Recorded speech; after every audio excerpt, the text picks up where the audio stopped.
सांस्कृतिक जगत के लोग हैं उनको हक अधिकार देने वाले, आज़ादी देने वाले जो कानून थे वो सबको मटियामेट कर दिया है।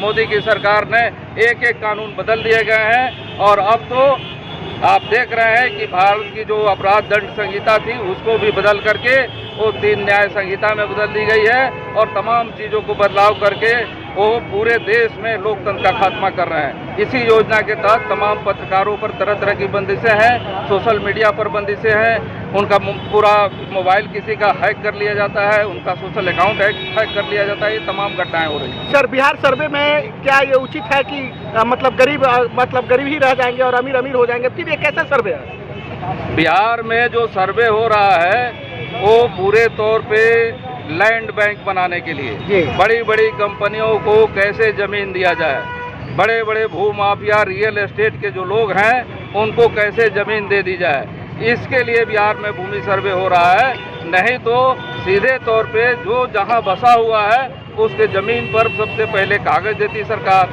बेतिया राज आप देख रहे हैं, बेतिया राज जो है उस जमीन पर लाखों लोग बसे हुए हैं। बेतिया में, नरकटियागंज में, रक्सौल में, ये रामनगर में, मोतिहारी में, चकिया में, तमाम जगहों पर बसे हुए हैं, लाखों परिवार हैं। तो ये लाखों परिवार को कानूनी मान्यता दे देती सरकार, जो जहां है उसको कागजी मान्यता मिल जाती, लेकिन सरकार उनको अवैध दखलकार लिख रही है और इस लिहाज से ये सीधे तौर पे ज़्यादा से ज़्यादा ज़मीन को हड़प करके और बड़ी कंपनियों को देने का, रियल एस्टेट को देने का, किसी के लिए कॉरपोरेट फार्मिंग का रास्ता बनाने का ये जरिया बनाया जा रहा है, जिससे गाँव के लोग भी बेदखल होंगे और शहरों के लोग भी बेदखल होंगे, उनका पूरा भयादोहन किया जाएगा।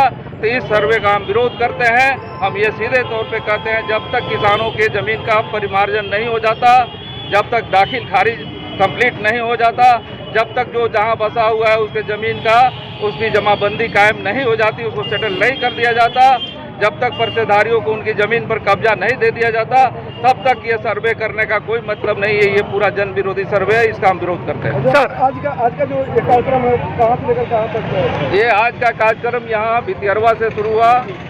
कंपनी राज के खिलाफ गांधी जी भी लड़े, तो वहाँ उनको माल्यार्पण हम लोगों ने किया। कंपनी राज के खिलाफ देश की आज़ादी की लड़ाई के महानायक रहे, राष्ट्रपिता रहे महात्मा गांधी, उनका हमने नमन किया।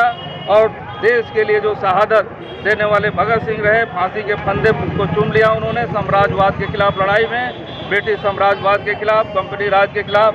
हमने इनको भी माल्यार्पण किया यहाँ, हमने उनका नमन किया और हम उनके जो आदर्श हैं, संकल्प हैं भगत सिंह के, कैप्टन हमीद के, हम उन संकल्पों को लेकर आगे बढ़ेंगे। और आज यात्रा का हम लोग का पड़ाव पोखरिया में है। कल हम लोग की यात्रा बलसर चौक पर जाएगी, वहाँ अम्बेडकर की मूर्ति पर हम लोग माल्यार्पण करेंगे, फिर हम उसके बाद हम लोग आगे बढ़ेंगे। ये यात्रा 25 को मुजफ्फरपुर पहुँचेगी और 27 को पटना। सर, एक लास्ट क्वेश्चन ये है कि बिहार में बालू बंद है, खनन बंद है और अमीर लोग को लिए कोई खनन नहीं, चूंकि वो लाल बालू भी मंगा लेते हैं और काम कर लेते हैं, लेकिन गरीब की बालू कैसे उठाए, कैसे ले आए, उनका मकान कैसे बनेगा? देखिए, बिहार में ये कैसे बनेगा, वन अधिकार कानून जो 2006 का था, केंद्र की मोदी सरकार ने उस कानून में 2017 में भी संशोधन किया और फिर 2022 में संशोधन किया और जो वहाँ के स्थानीय निवासियों को जो अधिकार प्राप्त थे उसको भी उसने ख़त्म कर दिया। तो सीधे तौर पे जिसका नतीजा आप देख रहे हैं कि जिन इलाकों में बाढ़ नहीं आता था, गौनाहा में, मैनाटांड में जितना कटाव नहीं होता था, खेती बाड़ी की ज़मीन का, जंगल की ज़मीन का, गाँव का कटाव नहीं होता था, उससे ज़्यादा आपको ये कटाव हो रहा है मैनाटांड में, गौनाहा में, रामनगर में, बगहा के इलाकों में।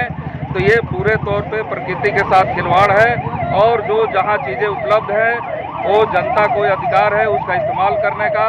तो वन अधिकार कानून में ये तमाम चीज़ें थी कि स्थानीय लोग अपनी सड़कों के लिए पत्थर ले जा सकते हैं, अपने सामुदायिक भवन के लिए ले जा सकते हैं, अपने घर बना सकते हैं नदियों से।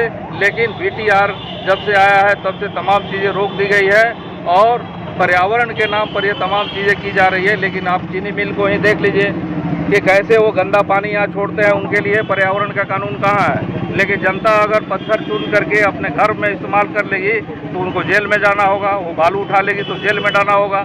तो ये पूरे तौर पे फासिस्ट और तानाशाह सरकार है मोदी की।